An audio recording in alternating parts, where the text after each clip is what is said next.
My sister used to laugh at me for marrying a simple farmer while bragging her husband was some finance genius. But when their investments tanked, my parents came begging me to sell our land and save them. Their faces went pale when my husband calmly said, "Actually, the land's not hers. It's mine." Oh, the sheer audacity. Can you believe my own sister, Tamara, at my wedding reception, dared to toast the happy couple who always did play in the mud? The laughter that followed hit me like a physical blow, and my cheeks burned as 200 wedding guests stared, undoubtedly judging me and Peyton. That was supposed to be the happiest day of my life, but it felt like a public execution. I should have known Tamara wouldn't let my wedding pass without reminding everyone exactly where I stood in the family hierarchy. There she was, absolutely radiant in her designer bridesmaid dress, holding court at the head table. Meanwhile, I sat there in my grandmother's altered wedding gown, fighting back tears. "Bethany, honey, smile," my mother hissed, her perfectly manicured fingers digging into my arm. People are watching. Of course, they were watching. They'd been watching my whole life, waiting to see which Blair sister would stumble first. Spoiler alert, it was always going to be me. Under the table, Peyton's calloused hand found mine, his thumb tracing gentle circles on my palm. When I looked at him, his brown eyes were steady and kind, completely unbothered by the snickers echoing around us. "Let them laugh," he murmured, his breath tickling my ear. "We know what we have." God, I loved this man. Even covered in a thin layer of dust from the fields he'd been working that morning. Because, yes, he'd insisted on checking the irrigation system on our wedding day. He was more real than anyone in that room full of pressed suits and fake smiles. "I still can't believe you're marrying a farmer," my youngest sister, Erin, whispered, sliding into the empty chair beside me. At 27, she was the diplomatic one, always trying to smooth over the family's rough edges. "I mean, I think it's romantic, but Mom's been popping antacids all week." Thanks for the pep talk, I deadpanned, watching Tamara work the crowd like she was running for office. At 31, she had perfected the art of being the golden child, Stanford MBA, corner office in Manhattan, a husband who wore $1,000 suits and talked about market volatility at dinner parties. "That's not what I meant," Erin quickly said. Ladies and gentlemen." My father, Donald's, voice boomed through the microphone, cutting through the chatter. He stood at the podium, his silver hair perfectly styled, his expression somewhere between resigned and disappointed. "I'd like to say a few words about my daughter, Bethany." My stomach dropped. This couldn't be good. "Bethany has always been unique," he began, and I caught Tamara smirking behind her champagne glass. While her sisters focused on their careers and achievements, Bethany chose a different path, a simpler path. The word simpler hung in the air like a judgment. I felt Peyton's grip tighten on my hand. "She's chosen to marry Peyton, a man who works with his hands and understands the value of hard work." Donald's pause felt deliberate, calculated. "We wish them happiness in their humble life together." The applause was polite, lukewarm. I caught my mother dabbing at her eyes with a tissue, though I wasn't sure if they were tears of joy or mourning. "Your dad's really laying it on thick," Peyton said quietly, his voice steady despite the insult wrapped in wedding wishes. "He's been practicing that speech for weeks," I replied, watching Tamara lean over to whisper something to her husband, Elijah. They both laughed, and I didn't need to hear the words to know they were about me. This was my family. The people who should have been celebrating with me were instead treating my wedding like a funeral for my potential. Every achievement I'd ever earned, my college degree, my teaching awards, the small business I'd built selling organic produce, all of it dismissed because I'd chosen love over status. "You know what?" I said, standing up so abruptly that my chair scraped against the floor. The sound cut through the reception chatter, and suddenly everyone was looking at me again. I raised my water glass, because of course I was too practical to waste good champagne on a toast, and looked directly at my sister. "To family," I said, my voice carrying across the suddenly quiet room, "and to learning who really has your back when it matters." Tamara's smile faltered for just a moment, but she recovered quickly, raising her glass with the rest of the room. The toast felt like a line drawn in the sand, though I don't think anyone else realized it yet. As I sat back down, Peyton leaned over and whispered, "That's my girl." I had no idea how prophetic those words would turn out to be. 3 years later, I stood in Tamara's marble-tiled foyer, holding a casserole dish that probably cost less than her doormat. The annual Blair family barbecue was in full swing, and I could already hear the familiar soundtrack of my childhood, clinking glasses, forced laughter, and the subtle art of one-upmanship disguised as conversation. "Bethany," my mother's voice rang out as I stepped onto the pristine back patio. "There you are. We were just talking about the Hamptons house Tamara and Elijah bought." Of course, they were. Tamara glided over in a flowing white sundress that probably cost more than my monthly grocery budget. Her smile was as perfectly maintained as her landscaping. "Oh, you brought food?" she said, eyeing my casserole dish like it might contain something contagious. "How thoughtful." "Green bean casserole," I said, setting it down on the catering table next to the professionally prepared spread. "It's from our garden." "Is it organic?" Elijah appeared beside his wife, martini in hand, his polo shirt so crisp it could cut paper. "Or just basic?" The question hung in the air while several family friends turned to listen. I felt that familiar heat creeping up my neck. "It's homegrown," Peyton said quietly, stepping up beside me. His jeans were clean but worn, his button-down shirt simple cotton next to Elijah's designer everything. He looked like he'd wandered in from a different world. Right, Elijah nodded with exaggerated interest. "The farming thing. How's that going?" "Still playing in the dirt." "We're doing well," I said, forcing my voice to stay level. "The farm's been profitable for 2 years running." Tamara laughed, the sound like wind chimes in a hurricane. "Profitable? Oh, honey, that's adorable.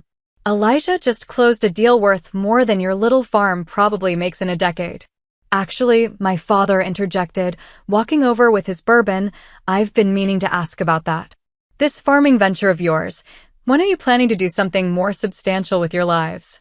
"Donald," my mother warned, but her tone suggested she wanted to hear the answer too. "We're happy," Peyton said simply. "The work is good, honest work." "Honest work," Elijah repeated, swirling his martini. "That's one way to put it. Though I have to say, watching you two at family events is like watching a nature documentary. Here we see the simple farm folk in their natural habitat." The group around us chuckled. I saw Erin wince from across the patio, but she didn't say anything. "At least we sleep well at night," I said, the words slipping out before I could stop them. The laughter died. Elijah's smile tightened. "What's that supposed to mean?" Tamara asked, her voice sharp enough to cut glass. "Nothing," I said quickly, "just that physical work makes you tired." But the damage was done.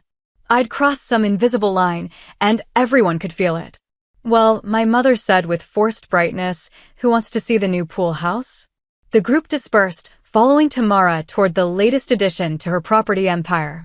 I started to follow, but Peyton caught my arm. "I'm going to check on the truck," he said. "Make sure we didn't leave the windows down." I knew he just needed air. These gatherings were harder on him than he let on, watching his wife get picked apart by her own family while he stood there powerless to stop it. "I'll come with you," I said, but he shook his head. "Stay. Enjoy your family." The word enjoy carried weight. We both understood. I found myself alone by the pool, watching the sun reflect off water that probably cost more to maintain than we spent on groceries. The sound of laughter drifted from the pool house tour, and I wondered what it would feel like to belong in that group instead of always standing on the outside looking in.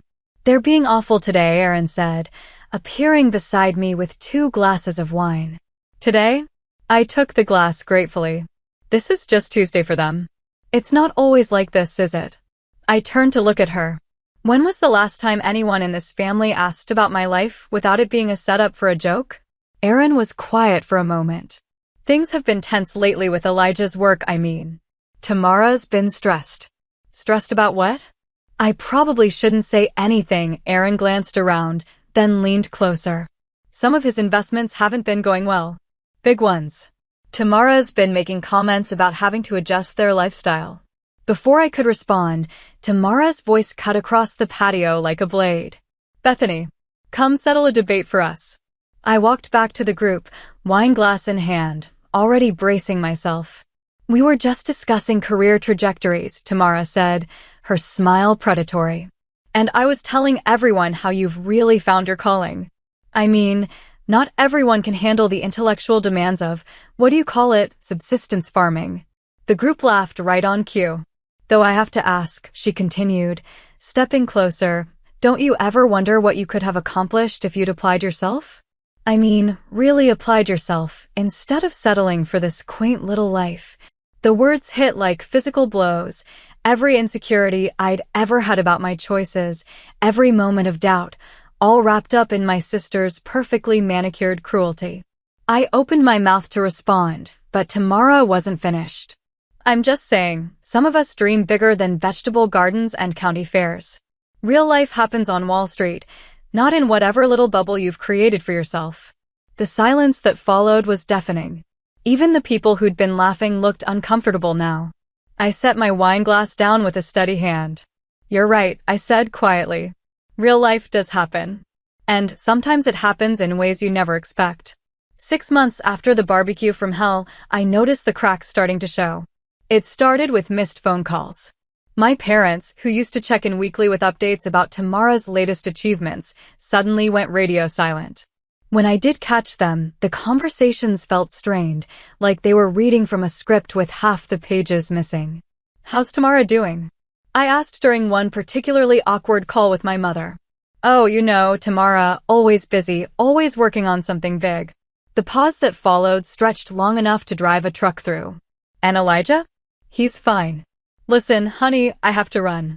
Your father's calling me. Click. I stared at the phone, frowning. In 30 years, my mother had never cut a conversation short unless someone was literally bleeding. The next red flag came at Aaron's birthday dinner. We met at a small Italian place downtown, nothing fancy, which should have been my first clue. The Blair family didn't do nothing fancy. Where's everyone else? I asked as Aaron slid into the booth across from me and Peyton. Mom and Dad had something come up. Tamara and Elijah are dealing with work stuff. Work stuff on a Saturday night? Aaron picked at her breadstick, avoiding my eyes. Things have been complicated lately. What kind of complicated? I probably shouldn't. Aaron, I leaned forward. What's going on? She glanced around the restaurant like she was checking for spies, then lowered her voice. Elijah's company is in trouble. Big trouble. Some kind of investment scheme that went sideways. I felt a little flutter in my chest, not quite satisfaction, but something close to it. I pushed the feeling down, ashamed of myself. How bad? Bad enough that they had to put the Hamptons house on the market. And the boat. And Tamara's been calling around asking family members for short-term loans. The flutter got stronger. I took a sip of water to hide my expression. Have they asked you for money? Peyton asked quietly. Not yet, but I think that's only because I don't have any to give. Aaron finally met my eyes. They haven't called you, have they? No, I said. But then again, we're just simple farm folk. What would we know about real money? Aaron winced. You heard about that? I was there, remember? Front row seat to the Tamara show. She's been different lately. Stressed. Snapping at everyone. Even the golden child has bad days, I guess. We ate in relative silence after that, but I could feel Peyton watching me. He knew me well enough to recognize the wheels turning in my head. Later that week, we were harvesting the late summer tomatoes when my phone rang. Unknown number. Hello, Bethany. The voice was shaky, older than I remembered. It's your mother. Mom, are you okay? You sound. I'm fine, sweetheart, just tired. Listen, I was wondering, could you come by the house this weekend? There's something we need to discuss as a family. The words sent a chill down my spine. In Blair family speak, something we need to discuss as a family was never good news. What kind of something? It's better if we talk in person. Can you come Saturday afternoon around 2? I looked at Peyton, who was pretending not to eavesdrop while loading tomatoes into crates. His shoulders were tense. I guess so. Should I bring anything? Just yourself and Peyton, of course. The line went dead, leaving me staring at my phone. Family meeting? Peyton asked without looking up. Sounds like it. He straightened, wiping his hands on his jeans. About what? She wouldn't say. But given what Aaron told us, They're going to ask us for money. It wasn't a question. We both knew it was true. That night, I lay in bed staring at the ceiling while Peyton's breathing evened out beside me. Part of me, a bigger part than I wanted to admit, was almost excited. After years of being treated like the family disappointment, they were finally going to need something from me. The irony was delicious. All those comments about our simple little life and playing in the dirt, and now they were going to come hat in hand to the farm girl they'd spent decades mocking. But another part of me, the part that still remembered being 7 years old and desperately wanting Tamara to include me in her games, felt sick at the thought of my family's pain. Saturday morning arrived, gray and drizzly, matching my mood. Peyton was unusually quiet as we drove to my parents' house, his hands steady on the wheel, but his jaw tight. Whatever they ask, he said as we pulled into the familiar driveway, remember that you don't owe them anything. I know. Do you? Because you have a soft heart, Beth, and they know how to use that against you. I looked at the house where I'd grown up, with its perfect lawn and pristine shutters. It looked smaller than I remembered, less imposing. I'll be fine. But as we walked up the front steps, my phone buzzed with a text from an unknown number. Emergency family meeting. Please come. We need you. It was from Tamara. The same sister who'd spent years telling me I'd never amount to anything was asking for my help. I slipped the phone back into my pocket and rang the doorbell, my heart hammering against my ribs. Time to see what real life looked like when it came knocking on the farm girl's door. The living room felt like a courtroom when we walked in. Everyone was already there, arranged in a careful semicircle like they'd been planning this ambush for weeks. My parents sat on the couch, looking older than I remembered. Tamara perched on the edge of the armchair, her designer clothes wrinkled, her usual perfect composure cracked around the edges. Elijah stood by the window, his back to us, hands shoved deep in his pockets. Only Erin looked genuinely uncomfortable, shooting me an apologetic glance from her spot on the ottoman. Bethany, Peyton, my father said, gesturing to the 2 chairs they'd clearly positioned for us. Thank you for coming. We sat down, and I immediately felt like I was on trial. So I said, breaking the heavy silence, what's this about? My mother twisted her wedding ring, a nervous habit I remembered from childhood. We wanted to talk to you about the family situation. What situation? Elijah finally turned around, and I was shocked by how haggard he looked. The cocky confidence was gone, replaced by something desperate and angry. Cut the act, Bethany, he snapped. You know exactly what situation. Elijah, Tamara warned, but her voice lacked its usual authority. No, I'm done pretending, he continued. Your sister told you about our problems, didn't she? About the investments. I glanced at Erin, who was studying her hands like they held the secrets of the universe. She mentioned you were having some difficulties. Difficulties? Elijah let out a bitter laugh. That's one way to put it. What Elijah means, my father interjected, is that the family is facing some financial challenges. Significant ones. How significant? The question hung in the air like smoke. Finally, my mother spoke. We could lose everything. The words hit the room like a physical blow, even though I'd suspected. Hearing it confirmed was different. Everything? Peyton asked quietly. The house, the savings, the retirement accounts, my father said, his voice flat. Elijah made some investments on our behalf.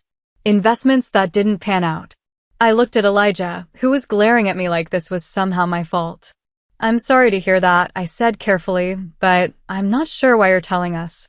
Because we need your help, Tamara said, leaning forward. For the first time in my life, my sister was looking at me with something that might have been desperation. Your land, my father said bluntly. The farm. We need you to sell it. The words hit me like a slap. Excuse me. It's the only asset in the family that's not tied up in the mess, my mother explained, her voice pleading.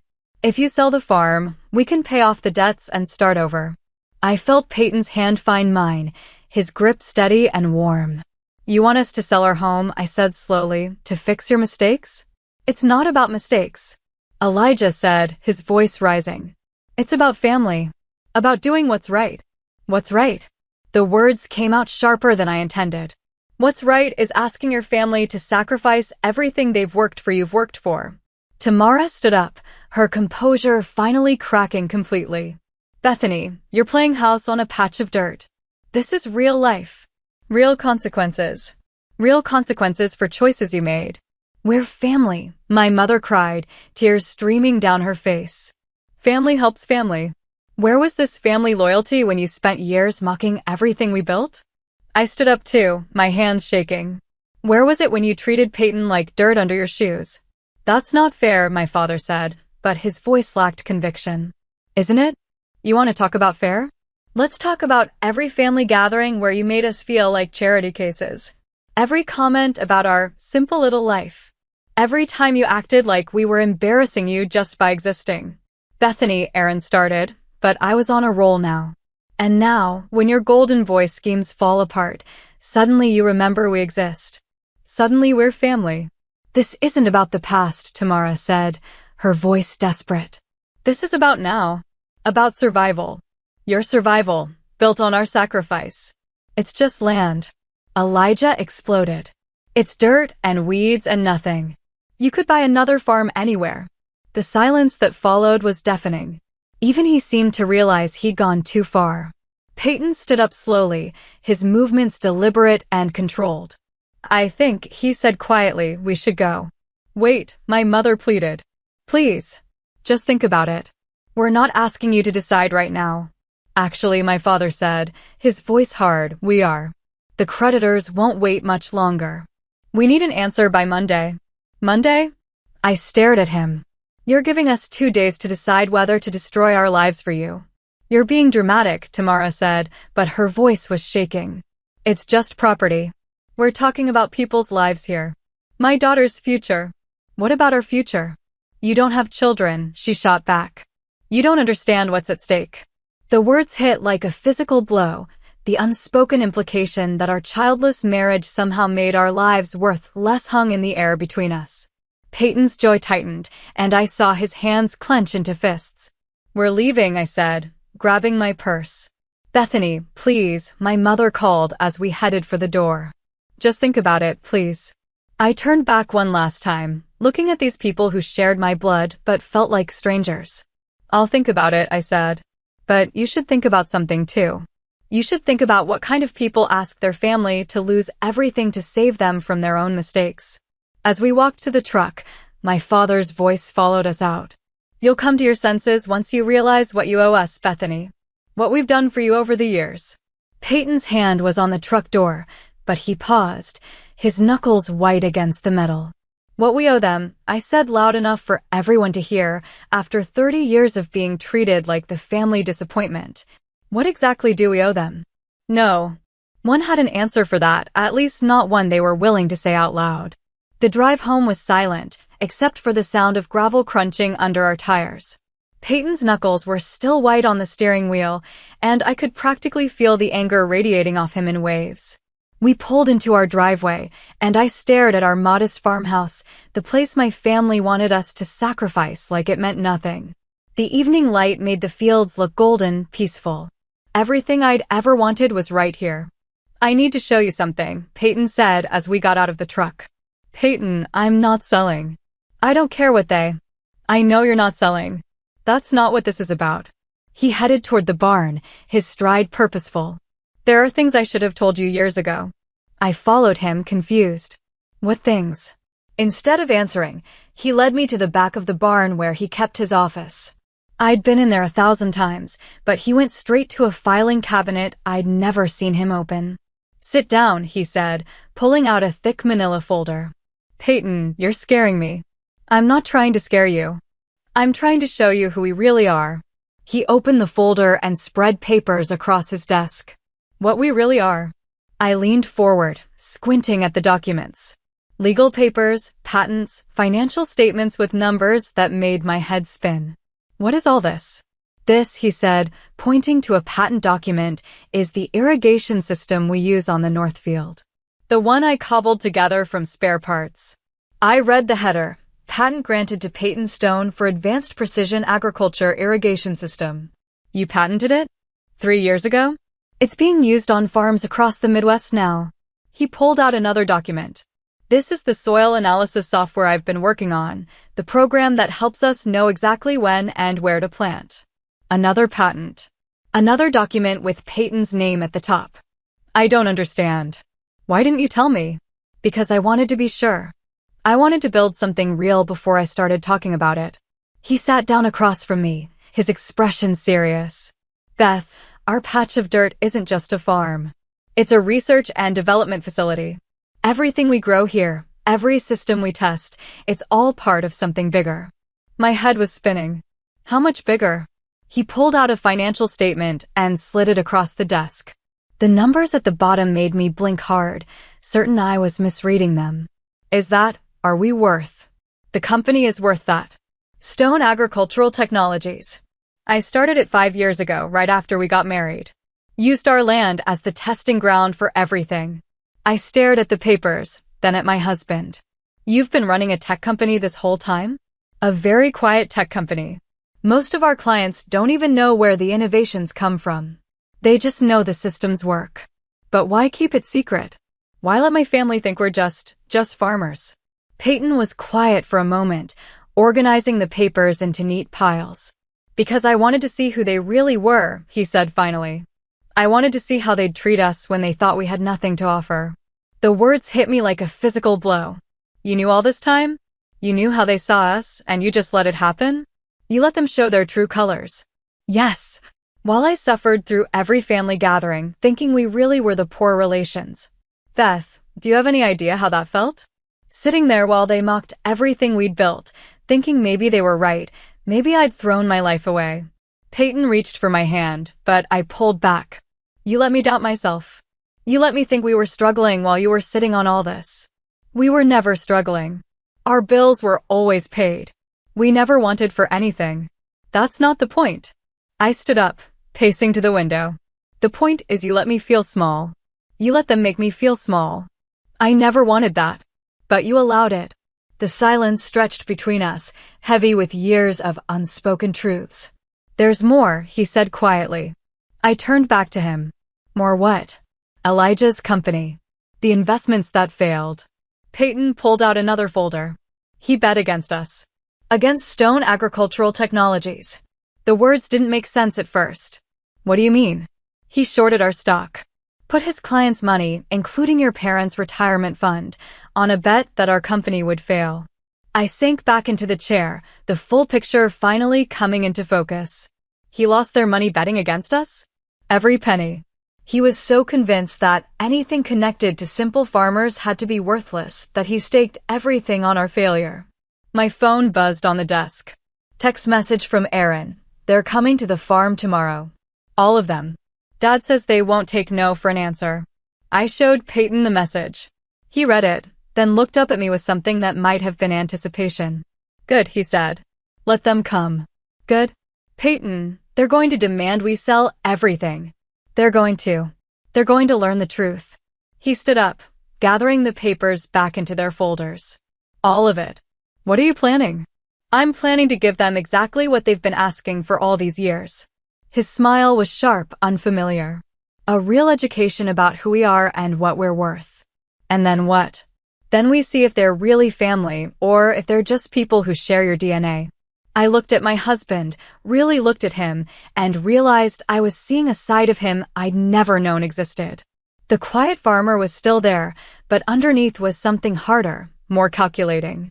You've been planning this for a long time, haven't you? Been preparing for it. There's a difference. Is there?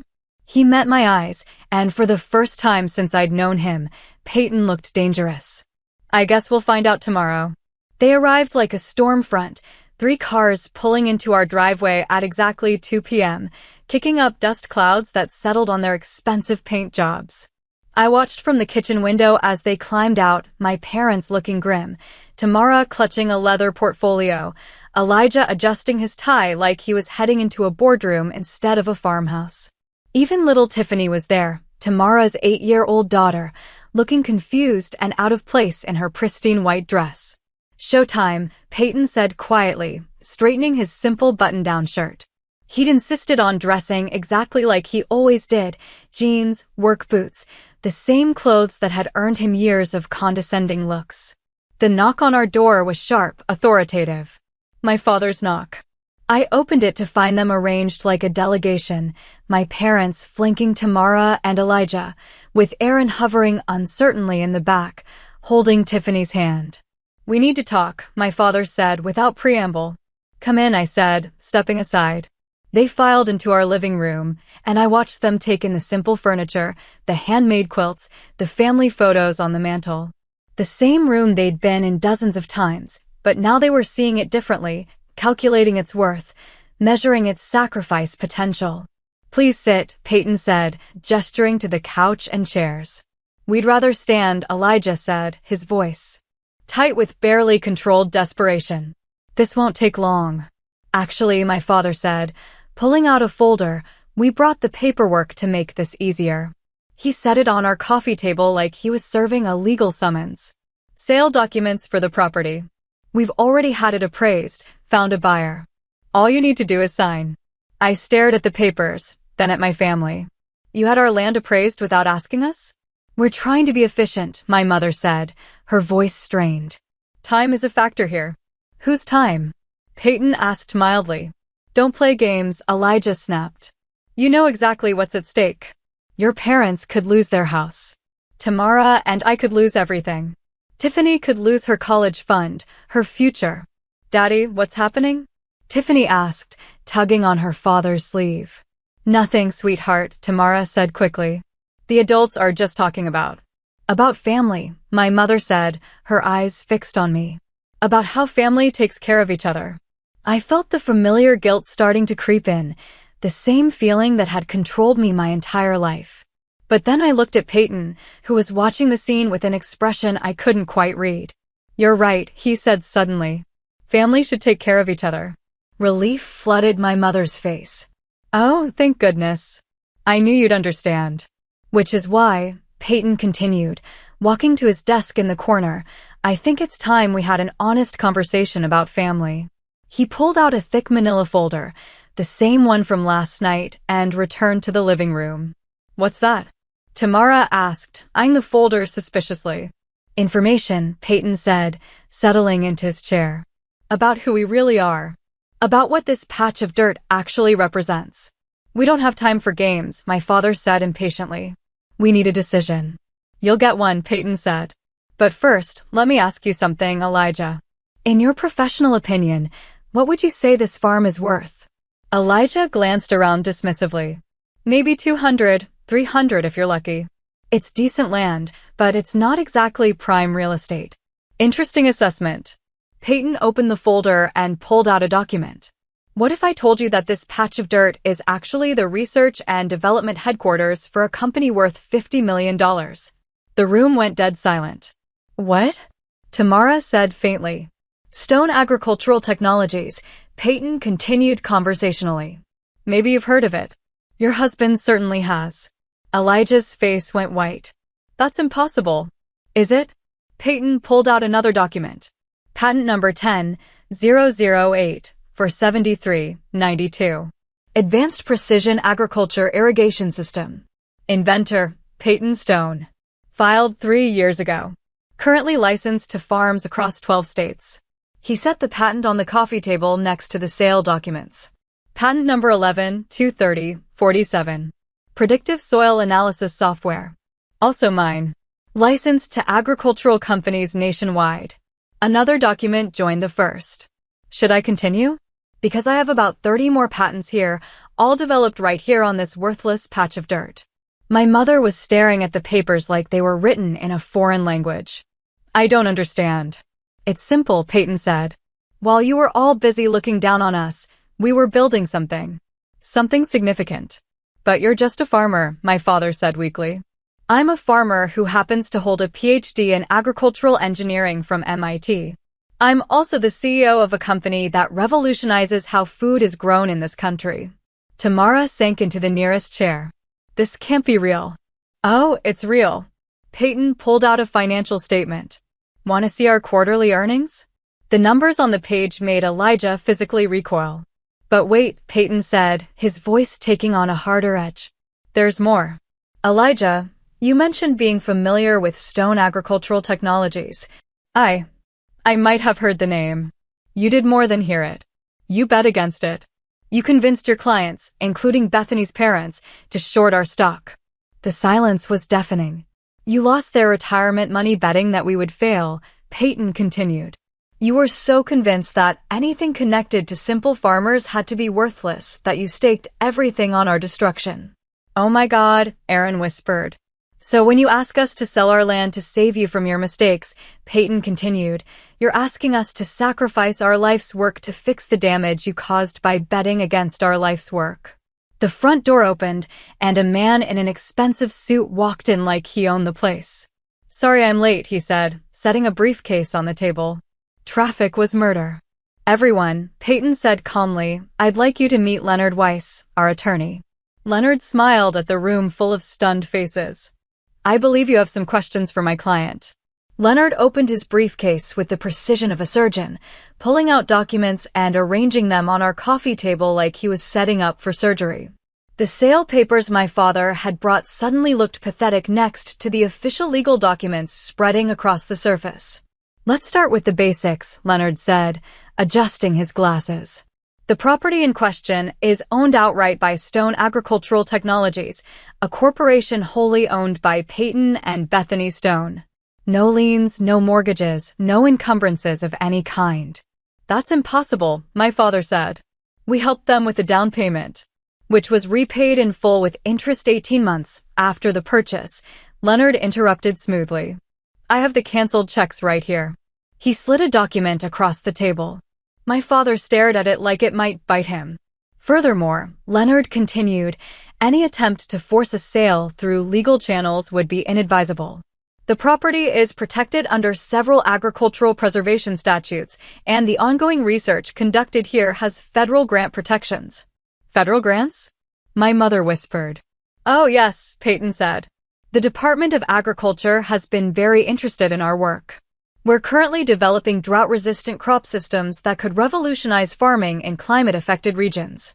Elijah finally found his voice. This is all very impressive, but it doesn't change the fact that we're family. That we need help. Family? I repeated, standing up. The word tasted bitter in my mouth. Let's talk about family, shall we? I walked to the mantel and picked up a framed photo from my college graduation. Remember this day? I graduated summa cum laude with a degree in environmental science. You know what you said to me, Dad? My father's face was stone. You said, too bad it's not a real degree, like business or law. You said I'd wasted 4 years studying dirt and plants. I set the photo down and picked up another one, our wedding day. And this day, when I married the love of my life. You spent the entire reception apologizing to people for my poor choice. You told Aunt Margaret that you hoped I'd come to my senses before it was too late. Bethany, my mother started. I'm not finished. My voice was steady, but my hands were shaking. Every family gathering for 5 years, every holiday, every birthday, every celebration, you made sure I knew exactly where I stood. The disappointment. The failure. The one who settled for less. Tamara was crying now, mascara streaking down her cheeks. We didn't mean. You meant every word. I turned to face her directly. You called our life a joke. You said real life happens on Wall Street, not in our little bubble. You mocked everything we built, everything we cared about. But we didn't know, she sobbed. We didn't know about the company, about the money. And that's exactly the point. The words exploded out of me. You didn't know and you didn't care to know. You saw what you wanted to see, 2 people you could look down on to make yourselves feel better. Leonard cleared his throat. If I may, there's another matter we should address. Address the financial losses your family has suffered? He pulled out another document. Stone Agricultural Technologies has been tracking the short positions taken against our stock. We're required to report significant trades to the SEC. Elijah went even paler, if that was possible. The trades were made through Pinnacle Investment Group, where Mr. Elijah Olson serves as senior partner. The total exposure was approximately $2.3 million, representing the retirement accounts of 17 clients. 17 families, Peyton said quietly. 17 families who trusted you with their life savings, and you gambled it all on a bet that we would fail. It was a sure thing. Elijah said desperately. Agricultural tech startups fail 90% of the time. The odds were. The odds were that you'd do your homework before risking other people's money, Leonard interrupted. Did you visit the company? Did you research the patents? Did you look into the leadership team's background? Silence. You didn't, did you? You saw farming and assumed it was worthless, just like you assumed we were worthless. We can sue, my father said suddenly. For the losses. For damages. Leonard smiled, and it wasn't a pleasant expression. Please do. I'd love to explain to a jury how your son-in-law lost your retirement money betting against your daughter's company. The optics alone would be fascinating. What do you want? Tamara asked, her voice broken. What do you want from us? I looked around the room at these people who shared my blood, but had never really been my family. My parents who'd spent 30 years making me feel small. My sister who'd turned cruelty into an art form. Elijah who'd gambled away their future on his own arrogance. And little Tiffany sitting in the corner, watching her world fall apart. I want you to leave, I said simply. I want you to walk out that door and never come back. Bethany, please, my mother begged. We're sorry. We're so sorry. We made mistakes, but we're family. No, I said, and the word felt like freedom. Family doesn't treat each other the way you treated us. Family doesn't spend years tearing each other down. Family doesn't come crawling back only when they need something. But what about us?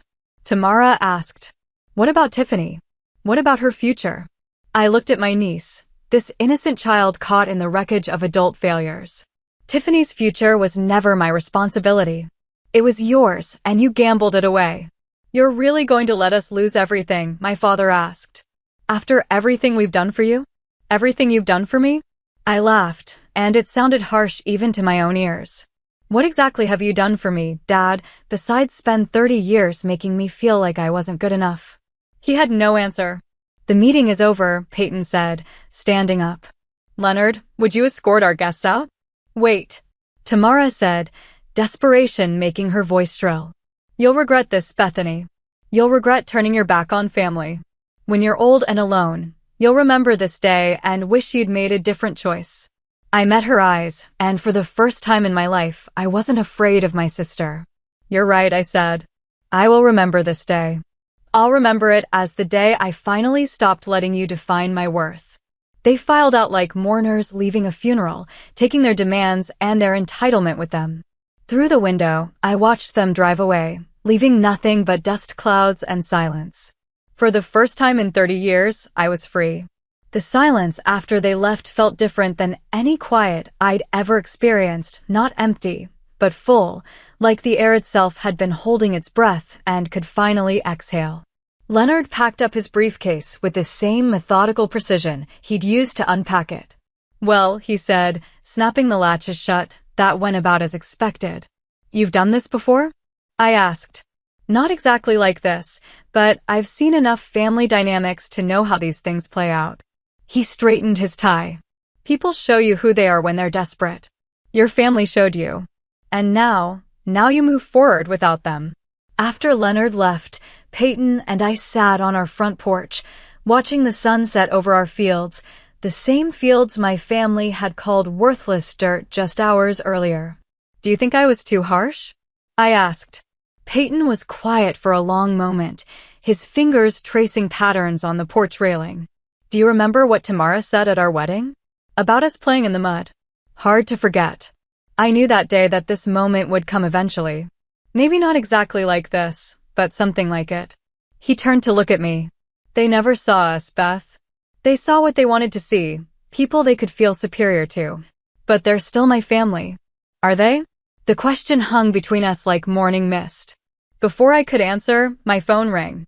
Erin's name flashed on the screen. I should probably take it, Peyton said. She's different from the rest. I answered on the third ring. Hello. Beth. Erin's voice was thick with tears. I'm so sorry. I'm so sorry. Erin, no, let me say this. I knew how they treated you, and I never stood up for you. I told myself I was staying neutral, but there is no neutral when someone you love is being hurt. I closed my eyes, feeling tears I hadn't expected. You were caught in the middle. I was a coward. And now, God, Beth, the things they're saying about you. Dad's telling everyone you abandoned the family. Mom's acting like you personally destroyed their lives. And Tamara. What about Tamara? She's bitter. Really bitter. She keeps saying you planned this whole thing, that you and Peyton set them up somehow. We didn't set anyone up. We just stopped pretending to be less than we are. I know that. I know you, even if I didn't defend you like I should have. Aaron's voice cracked. Can you ever forgive me? I looked out at our land, at the life Peyton and I had built together despite everything. You're calling me now. That counts for something. I want to see you. Not to ask for anything. Just. I miss my sister. The real one, not the version they tried to make you into. Come for dinner Sunday. Bring whoever you want, but leave the drama at home. Just me. I promise. After I hung up, Peyton reached over and took my hand. One down. Think any of the others will come around. Does it matter? I considered that. A week ago, the thought of losing my family would have terrified me. Now, sitting here with my husband on land we owned free and clear, surrounded by the success we built together, it felt more like shedding old skin. No, I said finally. It doesn't matter. The next morning, I was in the garden when I heard a car in the driveway. My heart jumped, wondering if my parents had come back to try again. But when I looked up, I saw a woman I didn't recognize climbing out of a small sedan. She was maybe 40, wearing jeans and a simple blouse, carrying a manila folder. Mrs. Stone, she called out. I'm Sarah Martinez from the Department of Agriculture. I was hoping to speak with you and your husband about your drought resistance research. Peyton emerged from the barn, wiping his hands on a towel. Sarah, you made good time. The preliminary results you sent were incredible, she said, shaking his hand. We'd like to fast-track the grant approval for the expanded trials. Grant approval? I asked. $2.7 million over 3 years, Sarah said, smiling. Your husband's work could change how we approach farming in drought-affected regions. We're talking about feeding millions of people. I stared at Peyton. You didn't mention. I wanted to be sure before I got your hopes up, he said. But yes, we're about to get very busy. As Sarah and Peyton discussed research protocols and timelines, I found myself thinking about my family's visit. They'd come here demanding we sacrifice everything to save them from their mistakes, never realizing they were asking us to destroy something that could help feed the world. The irony was perfect. They'd spent years calling us small, insignificant, worthless. Meanwhile, we were quietly working on something that mattered more than any of their status symbols or investment portfolios. That evening, Peyton and I walked through our fields as the sun painted the sky orange and pink. The same walk we'd taken hundreds of times, but everything felt different now. Any regrets? He asked. I thought about my mother's tears, about Tamara's desperation, about little Tiffany caught in the middle of adult failures. I thought about the years of humiliation, the constant feeling of not being good enough, the way they'd made me doubt everything I'd chosen. No, I said, and meant it. No regrets. Even about your family? They made their choice long before today. They chose to see us as less than we were. They chose to bet against us, literally and figuratively. I stopped walking and turned to face him. I choose us. I choose this life. This work. This future we're building. Peyton smiled, the same gentle smile that had made me fall in love with him in the first place. Good. Because I have plans for us. Big plans. Bigger than a $50 million company. Much bigger. He gestured toward the fields stretching out around us. We're going to change the world, Beth. One seed at a time. As we walked back toward the house, I realized something had shifted inside me. The part of me that had always sought my family's approval, that had carried their disappointment like a weight, it was gone. In its place was something stronger, cleaner. I was exactly where I belonged, with exactly the right person, doing exactly the work I was meant to do. And for the first time in my life, that was enough. More than enough. It was everything.